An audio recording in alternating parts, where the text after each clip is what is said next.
ኢህአዴግ ልማት ፖሊሲ የሚለው እነዚህ እንግዲህ ህገ መንግስታችን አገር ማለት ህዝብ ነው ብሎ ደምድሞ አስቀምጧል። ቅድም አቶ አባይ እንደገለጸው ጥያቄዎቹ እንዴት ነው የሚነሱት?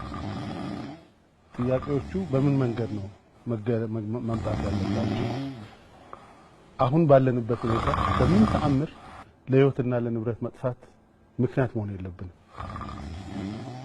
በህብረተሰቡ መፍቀድ የለበትም፣ ወጣቱ መፍቀድ የለበትም፣ ማንም መፍቀድ የለበትም። ለችግሮች ዋና ችግር ነው ብሎ መግለጽ አይቻልም። ቅድም ለገለጽናቸው ለስራ አጥነት፣ ሌሎች የመልካም አስተዳደር ችግር ከዛ ጋር ለተዳመሩ ጉዳዮች ተጨማሪ ማባባሻ የሆነበት ነገር አለ።